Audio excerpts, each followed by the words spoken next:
This is Star Wars The Vintage Collection, Anakin Skywalker from the Clone Wars. This is the Clone Wars version of Anakin. This is from the third wave of 2012. He's number VC92.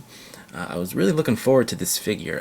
I really liked the idea of them doing the Clone Wars version of Anakin in the Vintage Collection. That they just started to go to the expanded universe. I think it was, I guess, natural to go to the Clone Wars since it's part of the expanded Star Wars universe. So I was really excited for this figure, looking forward to him. But once I got him, he just wasn't that great. I don't really like his head sculpts, and he's just really plain. His tunic is a little too much, and he's got that bad hip articulation that Star Wars is known for. So I was just kind of let down by it. I was disappointed.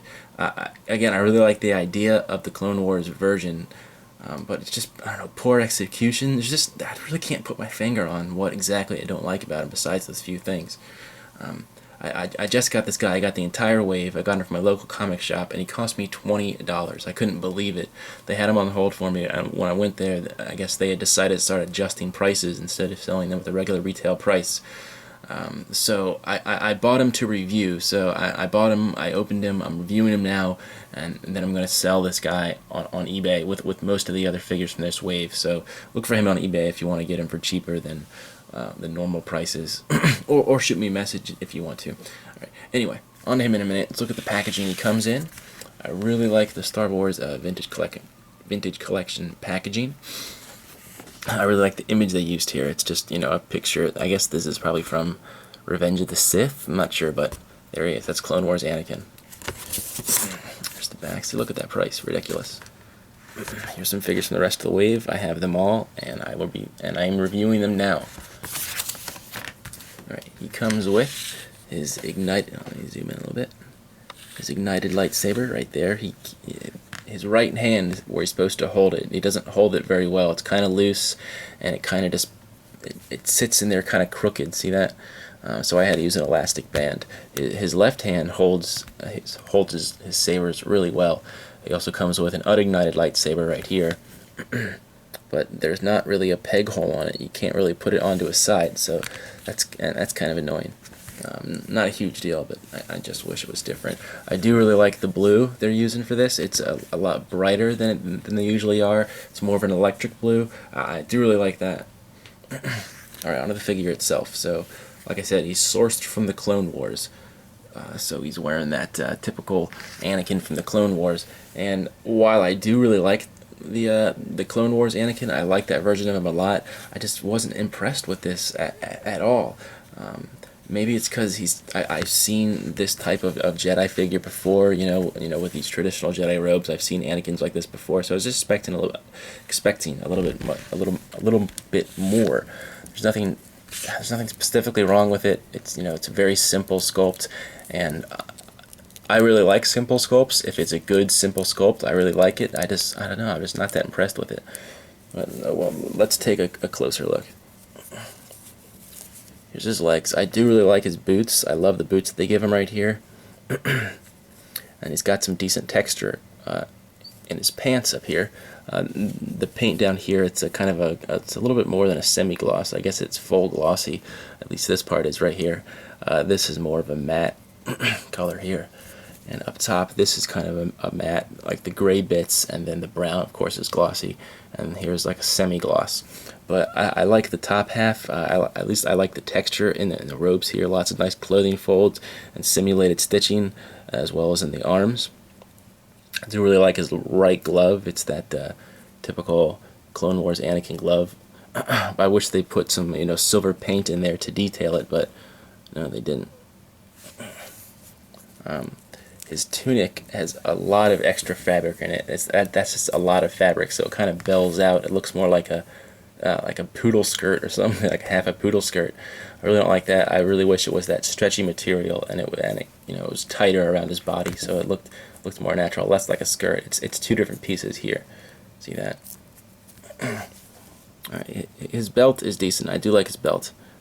I like the color of it. I like the texture in there. I like the silver buttons on it. But other than that, his body's pretty plain. I like the way it feels, I guess. I don't know. Okay, his head sculpt is probably my least favorite part about this figure. It doesn't really look like Hayden Christensen or the Clone Wars version. That's like a really stylized version, so I guess they're making it more realistic, but it doesn't translate well to this. The Clone Wars version does not translate well to a vintage collection style toy. Very nondescript. He looks more like that B-wing pilot than Anakin. His hair I do like his hair though. It's got a lot of nice texture in there. Look at all those look at all that sculpting detail. Alright, so and another thing, I feel like his torso is a little bit too short. See that? It just looks too short for his legs. It doesn't really dwarf it that much, although it's very slight. I just thought I'd mention it. Alright, in terms of quality control, you just want to make sure his eyes and eyebrows are nice and neat, and this little buckle here. And then of course, the stringy bits of his hair, make sure that brown paint is only on the hair and not on the skin. He's got a really high hairline too. I just don't like the head sculpt. Alright, in terms of size, here he is next to Vader. I mean, Vader dwarfs this guy. He's a lot thicker than the Clone Wars figure, and a little bit taller too. He's in the other room. I don't feel like going to get him right now. Alright, in terms of articulation, it's standard Star Wars articulation. Ball jointed head. He looks up and down pretty well. I like that. Ball hinge shoulders, but these pads kind of prevent his arm from going all the way up. Ball hinge elbows, and he has ball hinge wrists, so they swivel and they kind of go back and forth like that. That's a nice added bit of articulation. I appreciate that. He's got a swivel waist, hinge hips, so it's just back and forth, no outward movement. I hate that. Ball hinge knees and ball hinge ankles. So, I mean, they added this little bit of articulation, but I would rather have ball hinge hips or something else. Alright, so final thoughts. I do like the figure. I mean, he's not bad. I mean, I don't know. He's average, I guess. He's an average figure. I don't like his head sculpt. His tunic's too much, and he's just very plain. I was expecting more from this figure. I was putting a lot of weight onto it. I do like the idea that the Clone Wars and Vintage Collection is kind of a crossover, but other than that, I'm not really impressed with him. I would rate this guy like a 5.5, maybe a 6. Should you buy him? For the completist collector, yeah, definitely go ahead.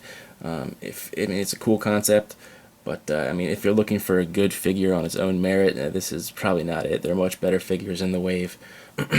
Right now, you can find this guy online for about $26, maybe $20. I'm not sure, but I am selling mine. I can't afford $20 for a figure, so I'm selling him. If you're interested, let me know.